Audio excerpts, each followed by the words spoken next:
Hello students. Welcome to काया can't. हम discuss कर रहे हैं मैथ असाइनमेंट के सेक्शन बी के क्वेश्चन जो है 2 मार्क्स के क्वेश्चंस, जहाँ पे हमने ऑलमोस्ट सारे क्वेश्चन चैप्टर्स के कर लिए हैं। सिर्फ हमारे 2 चैप्टर्स बचे हैं जो है चैप्टर 11 एंड चैप्टर 12। तो आइए हम देखते हैं चैप्टर 11 जो है सरफेस एरिया एंड वॉल्यूम, उनके क्वेश्चंस। अब वो क्वेश्चन शुरू करने से पहले अब ये चैप्टर में जो जो फॉर्मूले की जरूरत है हम पहले वो डिस्कस कर लेते हैं। ओके, पहला हम देखेंगे सिलेंडर के ऊपर। सिलेंडर वाला टॉपिक आपने प्रीवियस क्लास में पढ़ लिया है, प्रीवियस ग्रेड में। इसमें सिर्फ एक या दो समझे जहाँ पे सिलेंडर का एक कॉन्सेप्ट आपका आया है, तो इसलिए मैं आपको बस रिवाइज करवा रही हूँ ये चीज। सिलेंडर में मेरे पास क्या होता है, अगर आप देखेंगे ये मेरा एक थिन शीट है। वो एक शीट जो है मेरा रेक्टेंगुलर शेप में रहता है, तो वो जब मैं कर्व करती हूँ तो curve surface area of cylinder बन जाता है, यानी कि वो सर्कुलर शेप दे देता है। एंड 2 सर्किल होते हैं for the top and the bottom base. ठीक है, तो मेरा बेस रेडियस को आर डिनोट करते हैं and height of a cylinder is denoted by H. तो बेस एरिया क्या होगा, पाई आर स्क्वायर। तो मेरे पास 2 सर्कुलर है, एक एंड एक from bottom, so I require 2 pi r square. Curved surface area क्या होता है, curved surface area is nothing but उसका सिर्फ top surface and bottom surface को हटा के जो बचता है, यानी कि सिर्फ मेरा आप बोल सकते हो कि इसका एरिया ऑफ रेक्टेंगल बचता है, ये वाला part. Okay, so that is area of rectangle क्या होता है, लेंथ इनटू ब्रेथ। अब जो लेंथ है आपका इधर क्या बन जाता है, सर्कमफेरेंस ऑफ अ सर्कल। तो सर्कमफेरेंस क्या होता है, 2 पाई आर, और ब्रेथ हो जाता है मेरा हाइट। तो मेरा कर्व सरफेस एरिया क्या है, 2 पाई आर एच। ओके, अब टोटल सरफेस एरिया क्या होता है, आपका कर्व सरफेस एरिया प्लस आपका टॉप एंड बॉटम का area. Okay, so base area plus curve surface area. तो मैं 2 पाई आर स्क्वायर क्यों लिख रही हूँ, क्योंकि 1 पाई आर स्क्वायर ऊपर का है, एक नीचे का है, that is why 2 pi r square. इसमें आप क्या कॉमन निकाल सकते हैं, 2 पाई आर कॉमन निकलेगा तो मेरे पास क्या बचेगा, आर प्लस एच। तो मेरा total surface area of cylinder क्या है, 2 pi r h plus r. Okay, तो आपको ये फॉर्मूला अगर आप याद रख रहे तो ठीक है, नहीं तो आप अज्यूम करके भी कर सकते हैं कि सिलेंडर के लिए मेरे पास एक रेक्टेंगल शीट है, जो मेरा एरिया लेंथ और ब्रेथ होता है, तो वो लेंथ कन्वर्ट हो जाता है मेरा इसमें सर्कमफेरेंस में, ब्रेथ हो जाता है हाइट में। एंड वैसे आप curve surface and total surface ले सकते हैं। एंड वॉल्यूम क्या है, वॉल्यूम का बेसिकली फॉर्मूला क्या होता है, जो भी सरफेस है, जो भी फिगर है मेरा, ओके, जो भी शेप है उसका बेस एरिया आप लेंगे एंड हाइट आप इसको मल्टीप्लाई करेंगे, तो volume is base area into height. अब इसका बेस एरिया क्या है, pi r square. So pi r square और हाइट क्या हो जाता है, एच। तो ये हो गया मेरा वॉल्यूम ऑफ सिलेंडर। तो हम देखते हैं अब नेक्स्ट चीज जो है हमारा, एक्चुअली हमारा ये टॉपिक में यूज हुआ है, वो है हमारा कोन। ओके, सो ये राइट सर्कुलर कोन है, जहां पे हमारे पास क्या है, रेडियस है, मेरा हाइट है एच, और ये जो हमारा दिख रहा है ये क्या हो जाता है, स्लांट हाइट, जिसको हम डिनोट करते हैं एल से। ठीक है, अगर आपके पास डायरेक्टली एल का वैल्यू है तो ठीक है, अगर आपको एच और आर दिया रहेगा तो आपको एल ढूंढना पड़ेगा, ये स्लांट हाइट का वैल्यू ढूंढना पड़ेगा। और ये कैसे आपको मिलेगा, तो ये आपको दिख रहा है, ये राइट एंगल ट्राइंगल बन रहा है, तो मेरा पाइथागोरस थ्योरम अप्लाई हो जाएगा, l square is equal to h square plus r square. तो क्या हो जाएगा, स्क्वायर रूट। तो स्लांट हाइट का वैल्यू हो जाएगा root of r square plus h square, because ये एल स्क्वायर है तो स्क्वायर रूट ले लेंगे। तो मेरे को अगर ये स्लांट हाइट नहीं दिया रहेगा तो मुझे पहले ये ढूंढना पड़ेगा curve surface and total surface के लिए। And base area pi r square, because circular है मेरा कोन का। सो कर्व सरफेस क्या हो जाता है मेरा, pi r multiplied by a slant height, जो मेरा स्लांट हाइट है वो। Okay, and total surface area क्या हो जाता है, मेरा बेस एरिया मतलब एक साइड का area. Okay, that is pi r square, and curve surface area क्या है मेरा, पाई आर एल। अगर मैं आप देखेंगे तो हम इसमें से क्या कॉमन निकाल सकते हैं, पाई आर कॉमन निकाल लेंगे तो मेरे पास क्या बचेगा, आर प्लस एल। तो ये मेरा total surface area of cone हो गया। एंड मेरा ये वॉल्यूम क्या हो जाता है, 1/3 pi r square H. Okay, सो 1/3 हो जाता है हमारा वॉल्यूम ऑफ सिलेंडर से, पाई आर स्क्वायर एच। अब नेक्स्ट है हमारा sphere and hemisphere. So sphere क्या है, बेसिकली 3D शेप हो जाता है हमारा सर्कल का. Okay, so a sphere don't have any flat surface, therefore इसमें जो होता है आपका curve surface, total surface, lateral surface सारे एक ही चीज है. आपको स्पेसिफाई किया है खाली surface area of a sphere, उसमें सिर्फ एक ही फॉर्मूला है, चाहे वो TSA हो, CSA हो या LSA हो. ठीक है, तो आपको वरी करने की जरूरत है कि इसका फॉर्मूला क्या है. इसका सिर्फ एक फॉर्मूला है, that is 4 pi r square. Curved surface area of a sphere is 4 pi r square. Let it be curved surface, let it be total surface, या फिर खाली surface area वो भी चलेगा. And volume of a sphere क्या हो जाता है, सो ये क्यूब है. ठीक है, वॉल्यूम में क्यूब आ जाता है, तो 4/3 पाई आर क्यूब. ओके, आपका जो भी ये रहेगा कर्व सरफेस एरिया, उसको डिवाइड बाय 3 कर देंगे तो 4/3 पाई आर क्यूब. अब हेमिस्फीयर क्या हो जाता है, हेमिस्फीयर मेरा स्फीयर का आधा हो जाता है, तो स्फीयर का आधा मीन्स इसमें आपका कर्व सरफेस आएगा. ओके, अगर मैं हाफ लूंगी इसका तो it is what 2 pi r square is my this curve surface area. Okay, and मेरा टोटल सरफेस क्या हो जाएगा, कर्व सरफेस प्लस नीचे का एक सरफेस, that is 3 pi r square. So curve surface मेरा 2 पाई आर स्क्वायर है, टोटल सरफेस हेमिस्फीयर का हो जाता है 3 पाई आर, क्योंकि ये आधा कर्व्ड है मेरा 2 पाई आर, और एक नीचे भी मेरा सर्कल आ जाता है कट होने के बाद, तो ये भी एक एरिया ऑफ अ सर्कल, तो इसे 3 पाई आर स्क्वायर होता है. और मेरा वॉल्यूम क्या हो जाएगा, वॉल्यूम क्या है, मेरा कर्व सरफेस 2 है, तो बस 2 को डिवाइड बाय 3 कर दूंगी, सो 2/3 पाई आर क्यूब. तो ये मेरा वॉल्यूम ऑफ हेमिस्फीयर हो जाएगा. इधर मैंने टाइपिंग एरर कर दिया, ये स्फीयर नहीं है, ये हो जाएगा हेमिस्फीयर. ओके, तो ये मेरा फॉर्मूला हो गया. यूनिट प्लीज ध्यान रखिएगा, कर्व्ड सरफेस एरिया जब भी आपको एरिया है तो आप क्या लोगे, सेंटीमीटर स्क्वायर, मीटर स्क्वायर. अगर कुछ भी स्पेसिफाई नहीं किया है तो आप यूनिट स्क्वायर लिख दोगे. वॉल्यूम है, क्यूब है, तो क्यूब का क्या हो जाएगा, सेंटीमीटर क्यूब, मीटर क्यूब या फिर यूनिट क्यूब. जहां पे भी आपको एरिया वर्ड दिखेगा उधर आप स्क्वायर वाला यूनिट लगाओगे. वॉल्यूम दिखेगा तो क्यूब. अगर कुछ भी नहीं है लाइक पेरीमीटर है या फिर खाली रेडियस ये सब है, तो उस टाइम पे आप क्या यूज करेंगे, खाली सेंटीमीटर, मीटर, यूनिट, ये सब. कोई स्क्वायर कोई क्यूब नहीं आएगा, खाली एरिया में स्क्वायर मैंडेटरी है और वॉल्यूम में क्यूब. और आपको पता है ये क्यूब है क्योंकि रेडियस क्या है, आर स्क्वायर है, आर का है मतलब इसका सेंटीमीटर हो जाएगा, इसका centimetre, base same power eight, इसलिए सेंटीमीटर स्क्वायर. इसमें भी आर क्यूब है तो सेंटीमीटर सेंटीमीटर सेंटीमीटर 3 टाइम्स है, तो ये सेंटीमीटर क्यूब हो जाएगा. ओके, सो ये हमारा फॉर्मूले कंप्लीट हो जाते हैं जो ये चैप्टर में यूज आएंगे. तो हम अब शुरू करते हैं हमारा एक्चुअल जो सम्स है इस पर्टिकुलर चैप्टर के लिए. तो आए हम शुरू करते हैं.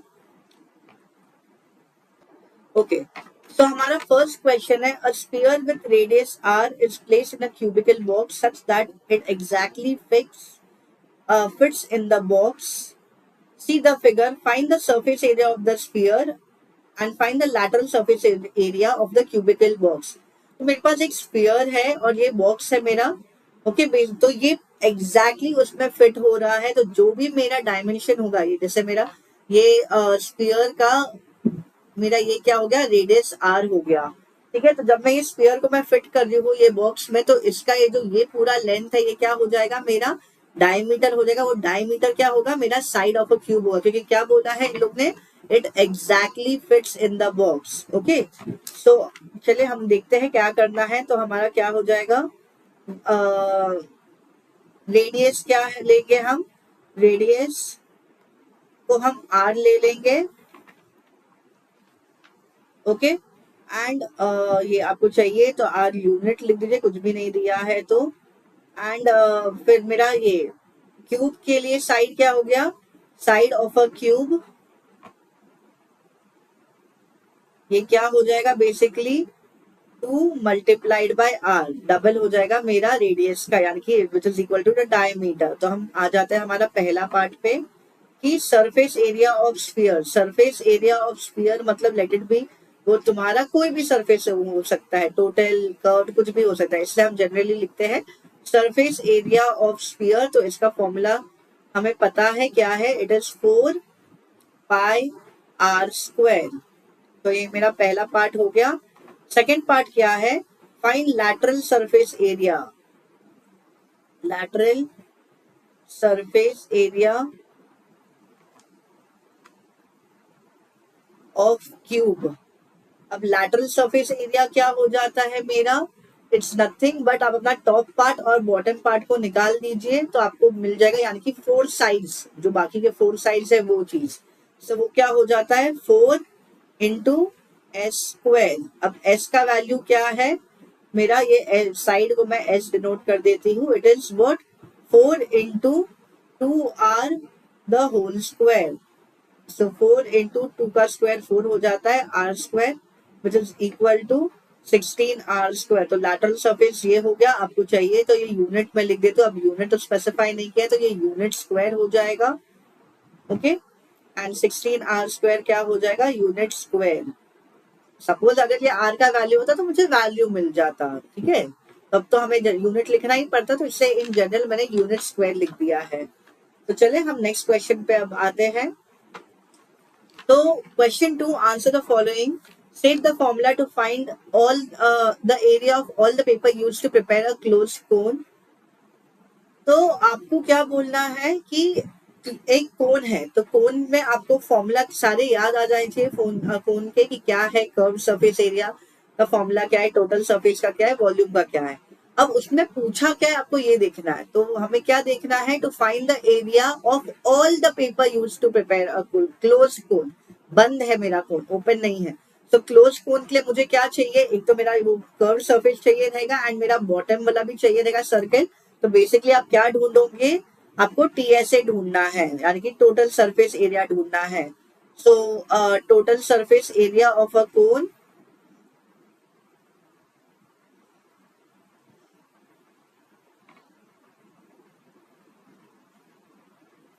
तो फॉर्मूला क्या है, pi r bracket l plus r. मुझे सिर्फ फॉर्मूला स्टेट करना है तो मैं वो कर रही हूँ। Second, state the formula to find the volume of air, sorry,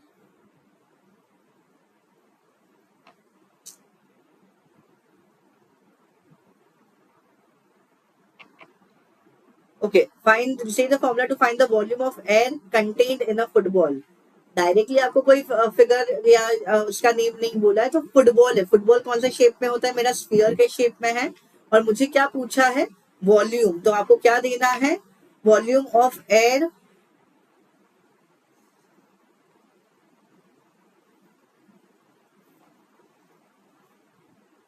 in a football is nothing but it is volume of sphere। Okay, और वॉल्यूम ऑफ स्फीयर हमने देखा था क्या होता है, एरिया ऑफ स्फीयर क्या है मेरा, 4πr²। तो मैंने क्या बोली, 4π, ये वॉल्यूम है तो r³ हो जाएगा, और इसको डिवाइड बाय 3 कर दोगे तो 4/3πr³ मेरा फॉर्मूला है of volume of a sphere. Okay, so इसी तरह हमारा क्वेश्चन नंबर 2 कंप्लीट होता है। अब हम आते हैं हमारा नेक्स्ट क्वेश्चन, यानी कि हमारा third question, a sphere with radius r exactly fits in a cylinder। Again I have a sphere, इसका ये क्या है मेरा, रेडियस r है, वो मेरा ये सिलेंडर में फिट होगा, ठीक है, तो मेरा सिलेंडर का भी रेडियस क्या हो जाएगा, r। ओके, और ये जो मेरा h है, मैं इधर लिख देती हूँ, ये h आपको क्या दिख रहा है, मेरा रेडियस है, तो ये क्या हो जाएगा, h is equal to 2r, क्योंकि ये प्रॉपरली वो सिलेंडर में मेरा फिट हो रहा है। तो मुझे क्या ढूंढना है, find the curved surface area of the sphere. Again अब आपको ये सब जो देते हैं ना word, total find the total surface area of sphere, curved surface area of sphere, ये आपको कंफ्यूज करने के लिए देते हैं, ठीक है। तो आपको कंफ्यूज नहीं होना, बस आपको याद रखना है स्फीयर मतलब फुल शेप है, फुल शेप मतलब मेरा कर्व्ड सरफेस, टोटल सरफेस सब कुछ सेम है। ओके, सो पहला तो चीज क्या है, रेडियस क्या है, radius is equal to are,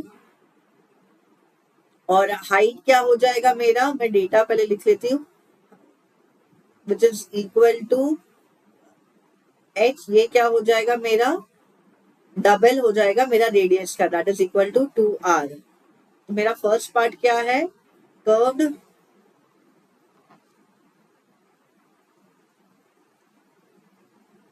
surface area of sphere, तो कर्व्ड सरफेस एरिया क्या है 4πr²। तो मेरा फर्स्ट का फॉर्मूला आ गया, दैट इज 4πr²। अब मुझे क्या पूछा है, curved surface area of cylinder. अब curved surface area of cylinder ये तो अलग है, तो याद करिए कर्व्ड सरफेस एरिया सिलेंडर का मैंने क्या बोली, वो क्या होता है, एरिया ऑफ रेक्टेंगल के इक्वल होता है, जो है लेंथ इनटू ब्रेथ। बट इसमें टर्म्स चेंज हो जाते हैं, लेंथ बन जाता है आपका सर्कमफेरेंस और ब्रेथ हो जाता है height. Curved surface area of cylinder, so formula है 2πRH। सो बच्चे आपको फॉर्मूला आपको याद रखना, याद रखिए, आपको समझ के करना करिए, बिकॉज सबसे ज्यादा मिस्टेक इसमें कैलकुलेशन और फॉर्मूला लिखने में ही होता है। आपने फॉर्मूला गलत किया तो आपके सम रॉन्ग हो जाते, कैलकुलेशन में भी नंबर्स गलत लिख दिया है, कैलकुलेट गलत कर दिया, आपका सम रॉन्ग हो गया। सो 2πRH, बट आप ये नहीं छोड़ सकते बिकॉज H क्या है मेरा 2R है। सो 2πR इंटू H क्या है 2R, which is equal to 2 2 4, 4πr²। तो अगर आपको दिखेगा तो आपका curve surface area of sphere और curve surface of area of cylinder दोनों क्या है मेरा इक्वल है। तो जो भी मेरा स्फीयर का एरिया होगा वही मेरा कर्व सरफेस, सिर्फ कर्व सरफेस, टोटल नहीं, curve surface area of cylinder होगा। ओके, सो हमारा थर्ड क्वेश्चन कंप्लीट होता है। हम आते हैं अब हमारे फोर्थ क्वेश्चन पे। Question 4, if volume and surface area of a sphere is numerically equal, ठीक है, उसका कोई वैल्यू है, तो सपोज कोई नंबर है, वो वॉल्यूम का भी है 200 सेंटीमीटर क्यूब, सरफेस एरिया भी 200 सेंटीमीटर स्क्वायर है, तो ऐसे टाइम पे आपको रेडियस ढूंढना है। तो मेरे को वैल्यू नहीं दिया, मैंने बस आपको अज्यूम किया है एग्जाम्पल के साथ, ठीक है। तो पहले तो हम क्या लिखेंगे, हम फॉर्मूला लिख देंगे और इक्वेट कर देंगे, volume of sphere is what 4/3 pi r cube, volume of, sorry, not volume, surface area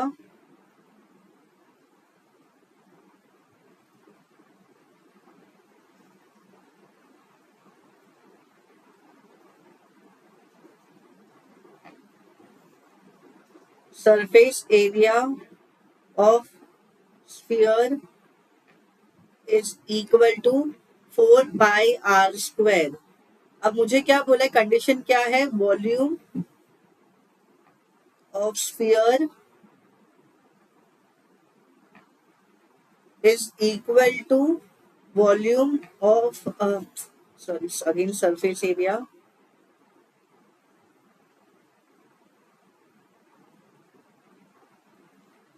is equal to surface area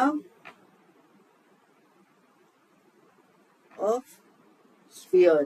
अब ये दोनों इक्वल है मेरा, तो मुझे r का वैल्यू ढूंढना है, तो 4/3 πr³ which is equal to 4πr²। अब ऑपोजिट के इक्वल टू के ऑपोजिट साइड में है और दोनों ऊपर में है, तो आप सीधा कट कर सकते हो, बेसिकली डिनोमिनेटर में आ जाता है, तो 4 और 4 कट हो जाता है, पाई और पाई, क्योंकि ये ऑपोजिट में है और दोनों ही ऊपर है।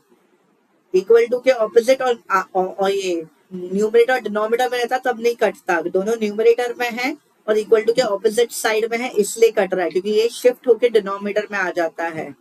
ये r² कट जाएगा और ये क्यूब, तो बेसिकली क्या बचेगा मेरे पास, क्या है 1/3 r is equal to 1। So r का वैल्यू क्या आ जाएगा, therefore r is equal to 3। Okay, अभी कोई यूनिट नहीं है तो मैं लिख देती हूँ यूनिट। तो रेडियस, फाइनल आंसर आप लिख देंगे, radius of sphere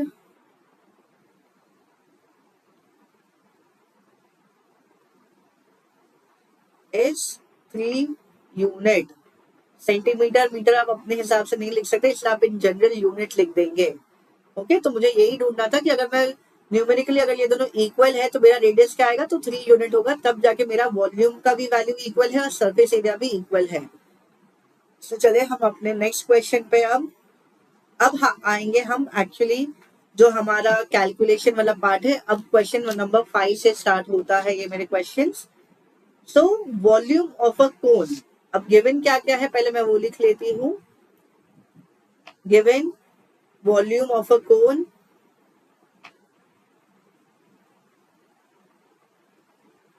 is equal to 1232 centimeter cube. Area of base, इसको डिनोट कर देती हूँ मैं V से। Area of base, area of base का फॉर्मूला क्या होता है, कोन में बेस क्या होता है मेरा, पाई आर स्क्वायर होता है। सो मैं लिख देती हूँ पाई आर स्क्वायर।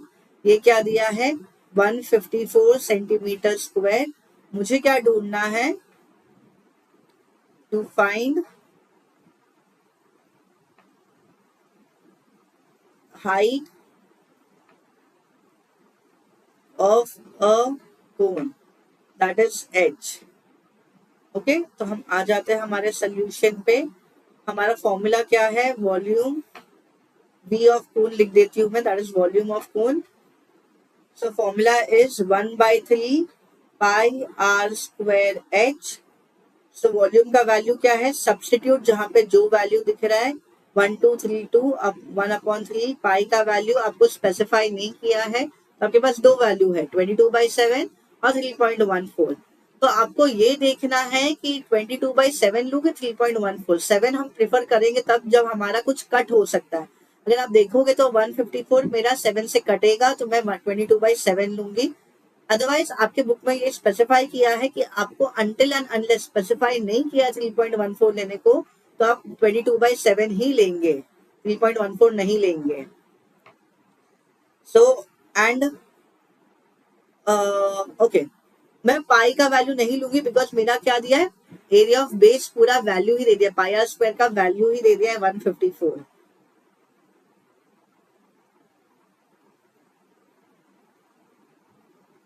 ओके, सो ये 154 है एंड h क्या है मेरा ढूंढना है मुझे। सो ओके, अब h को मैं उधर ही रखती हूँ, बाकी सब नंबर को शिफ्ट करना शुरू करती हूँ। सो ये 3 इधर आके क्या हो जाएगा, multiply. So 1232 into 3 upon 154 is equal to h। अब अगर आपको कट मेथड आता है तो बेटर आप कट मेथड करें, क्योंकि अगर आप पहले इसको मल्टीप्लाई करेंगे तो ये आपको बहुत बड़ा नंबर आ जाएगा एंड फिर डिवाइड करना विद 3 डिजिट नंबर, आपका कैलकुलेशन बढ़ेगा और आपको टाइम कंज्यूमिंग होगा। तो मैं कट मेथड यूज करती हूँ। अब लास्ट के ये 1 2 3 2 2 के टेबल में जाएगा, ये भी 2 के टेबल में जाएगा। I will use another colour. 2 6 12, 2 1 2, again 2 6 12, ये 2 7 14, 2 7 14। अब आपको चेक करना है 77 और 616।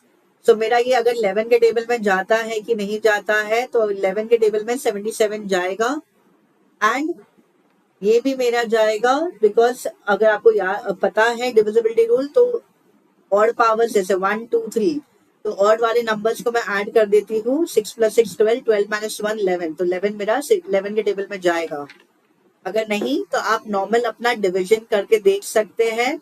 616 डिवाइड बाय 11, सो 11 5 55, ये 11 हो जाएगा और ये 5 हो जाएगा। 11 - 5 is 6 and 0 6, so 11 6 66।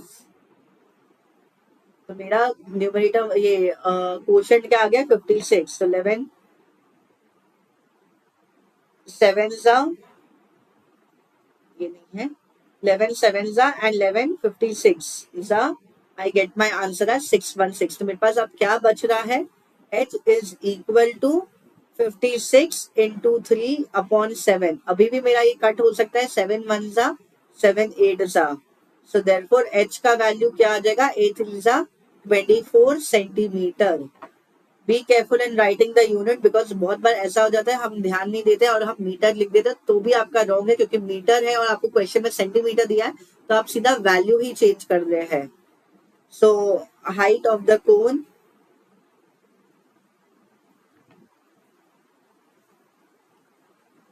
is 24 centimetre. So I hope आपको समझा हो। बस आपको स्लोली छोटे नंबर्स के टेबल ज्यादा कन्वीनियंट है आपको, तो आप वही नंबर्स लेके आप इसको सॉल्व करना का स्टार्ट करें। आप डायरेक्टली भी कर सकते हैं, आप वो आपके ऊपर है, but to avoid your mistakes मैं बोलूंगी कि कट मेथड यूज करें एंड स्मॉलर नंबर से यूज करें, 2 से 3 से ऐसा।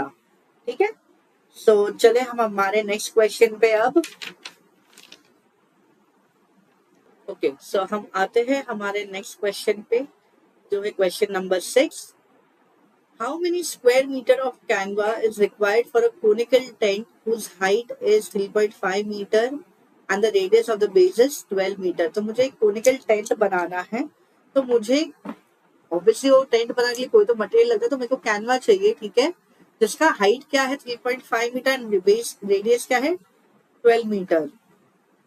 सो मैं डिटेल लिख लेती हूँ क्या क्या है। Height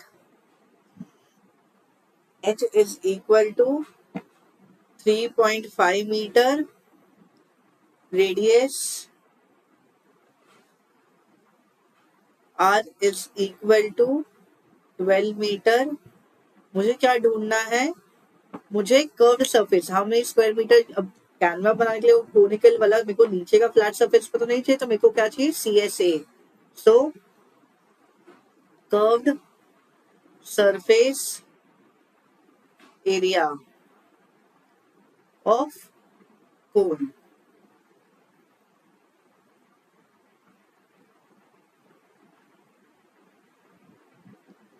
okay, so CSA of cone formula क्या है कर्व्ड सरफेस एरिया, तो आप को याद होना चाहिए पाई आर एल है।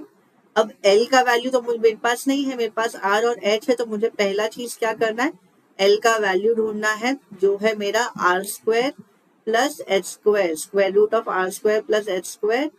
सो l is equal to 3.5 the whole square plus 12 square. मैं पहले डेसिमल हटा देती हूँ, सो ये क्या हो जाएगा 335 upon 10 the whole square plus 12 का स्क्वायर क्या हो गया 144। ओके, सो 35 का स्क्वायर इट इज, अब आपको 35 का स्क्वायर डायरेक्टली आता तो ठीक है, नहीं आता है तो आप मल्टीप्लीकेशन करेंगे। ओके, अब इसके लिए एक शॉर्टकट ट्रिक मैं बताती हूँ, बहुत लोगों को पता होगा, जिसको नहीं पता है उसके लिए 5 इंटू 5, आप ये दोनों को मल्टीप्लाई कर दीजिए, क्या हो गया 25। हम 2 को कैरी फॉरवर्ड करते हैं, हम कैरी फॉरवर्ड नहीं करेंगे, हम 25 साथ में लिखेंगे। ओके, अब आपका ये दोनों नंबर जो टेंस प्लेस पे है सेम है, तो हम क्या करेंगे, टॉप नंबर लीजिए और उसका नेक्स्ट नंबर 3 का नेक्स्ट नंबर क्या है 4, 4 इंटू 3 क्या हो गया 12। सो मेरा आ गया आंसर 1225। ओके, ये ट्रिक आप सिर्फ स्क्वायर वाले नंबर और 5 का ही स्क्वायर वाले नंबर कर सकते हैं, 5 लाइक 15 25 35 45 55 ऐसे। क्या है ट्रिक कि 5 इंटू 5 25 25 साथ में लिख दीजिए, और जो भी नंबर है उसका नेक्स्ट नंबर एंड जो मेरा नंबर दिया है वो दोनों को मल्टीप्लाई करके टुगेदर लिख दीजिए। सो ये क्या हो जाएगा 1225 प्लस 14 और ये 10 का स्क्वायर क्या हो गया मेरा 100, ये 144। So which is equal to LCM ले लेती हूँ 1225 प्लस 14400 अपॉन 100। आप लोग सोचोगे मैम ये तो बहुत बड़ा नंबर आ गया, बट अगर मैं बस ये 2 पॉइंट का दूरी है, अगर आप नॉर्मली भी करते तो 2 डेसिमल पॉइंट आ जाता 2 नंबर से पहले और कुछ नहीं होता। सो ये 100 है तो मैं 10 बाहर ले लेती हूँ, मेरा 1/10 अंदर क्या बच रहा है, I will add it. So 0 plus 5 is 5। Okay, again 2 plus 0 2, 2 plus 4 is 6, 1 plus 4 5, 15625। अब अगर आपको ये, अगर आप मैं 10 बाहर नहीं लेती तो मेरा आंसर क्या हो सकता था, ऑल्टरनेट मेथड में दिखाते हो, अगर आप मैं डेसिमल अंदर ही रखती हूँ, 100 को मैं अंदर ही रखती हूँ, तो ये हो जाता 15625 अपॉन 100। ओके, सो ये हो जाता मेरा मैं दोनों वे से दिखा रही हूँ कि आपको अगर ये थोड़ा लेंदी लग रहा है या ऐसे बड़ा नंबर दिख रहा है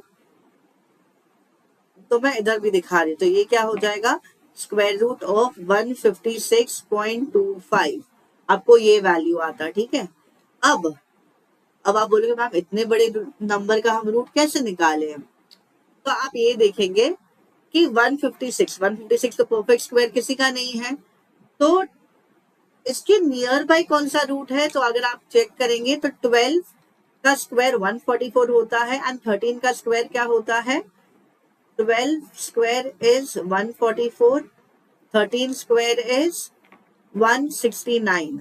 ओके, सो मेरा क्या हो जाएगा, इसके बीच में ये लाई करेगा 156। सो मैं क्या ढूंढूंगी, मैं 125 का स्क्वायर ढूंढूंगी, 125 into 125, rule remain same, 5 5 25।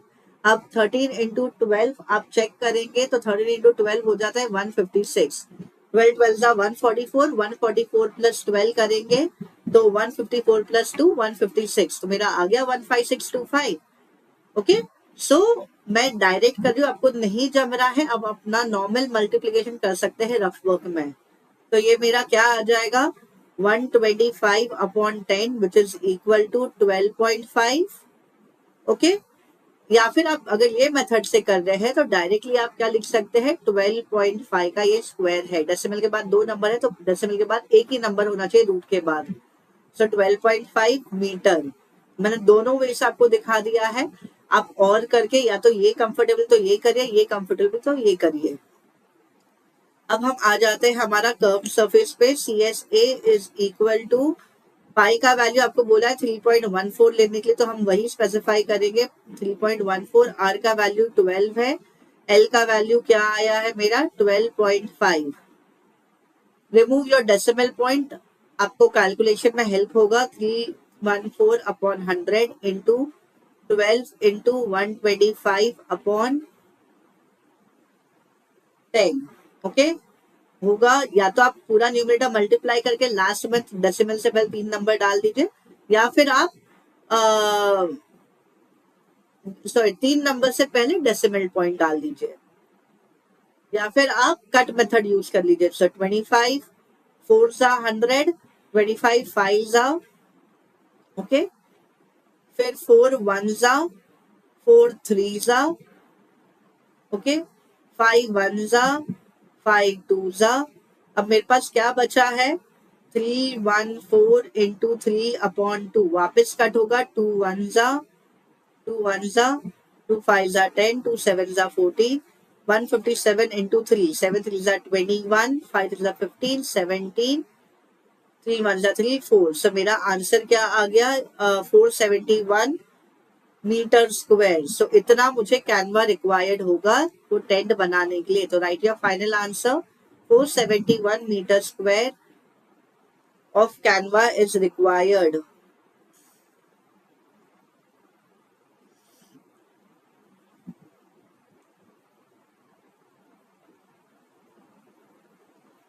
For the tent. Okay, तो अगर आप देखेंगे तो हमारा है फॉर्मूला सिंपल, ये लगाना है, बट मैंने क्या बोला आपको सबसे ज्यादा केयरफुल किस में रहना, आपके कैलकुलेशंस में।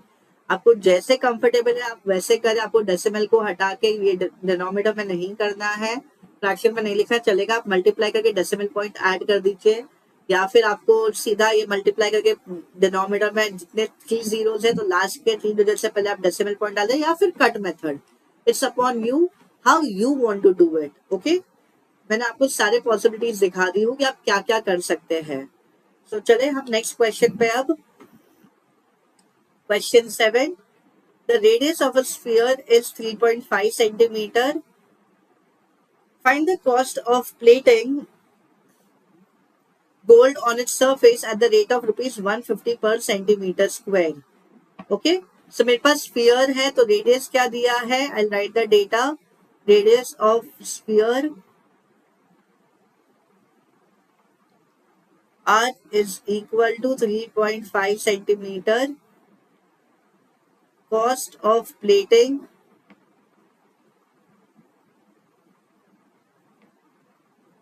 gold is ₹150 पर centimetre square, means 1 centimetre square को 150 लगेगा।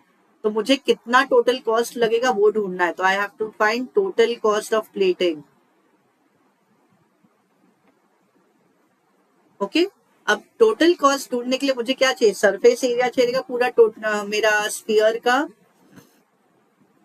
सो पहले मैं ढूंढूंगी सरफेस एरिया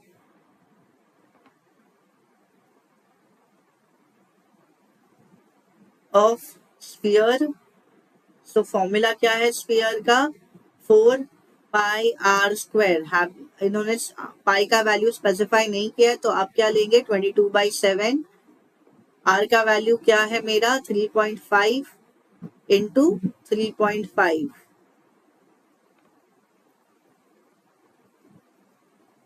7 इंटू मैं कन्वर्ट करना प्रेफर करती हूँ 35/10 इंटू 35/10। कट मेथड 7 1 जा 7 5 जा 5 1 जा 5 2 जा 2 1 जा 2 2 जा। ओके, पहले जितना मैंने कट कर लिया अब मैं इसको लिख लेती हूँ क्योंकि बहुत ज्यादा कंफ्यूजिंग हो जाएगा। 2 इंटू 22 इंटू 35/10। अगेन 5 7 जा 5 2 जा 2 1 जा 2 11 जा। तो मेरे पास क्या बचा है 2 into 11 into 7। So basically 2 into 11 into 7, 11 7 जा, ये 7 दिख रहा है।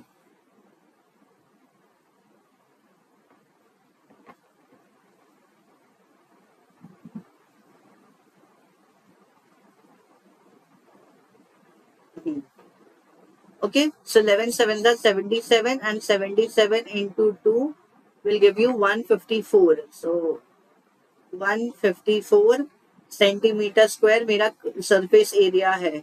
सब टोटल कॉस्ट कैसे आएगा आपको, surface area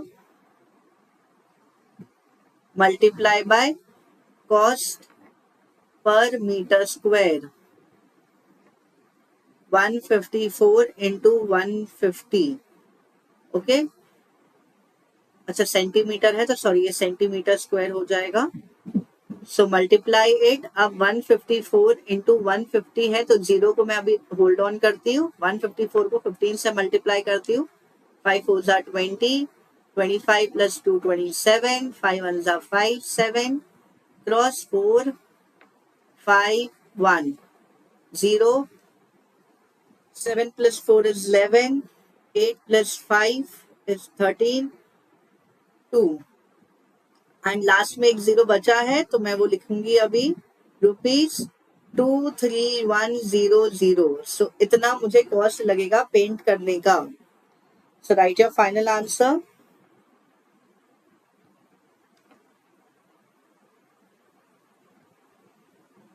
cost of plating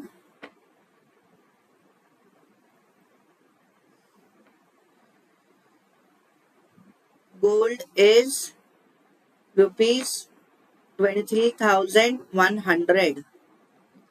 okay, so अगर आप देखिए तो ये बहुत ही लेंदी चैप्टर है, इसमें 12 क्वेश्चंस है। तो हम हमारा नेक्स्ट बाकी के सेट ऑफ क्वेश्चंस जो हमारे 5 क्वेश्चंस है वो हम हमारे नेक्स्ट वीडियो में देखेंगे। अगर आपको वीडियो अच्छा लग रहा है तो आप please like share and subscribe करें, और कोई भी क्वेरी है तो आप कमेंट सेक्शन में लिखना ना भूलें। Thank you, take care.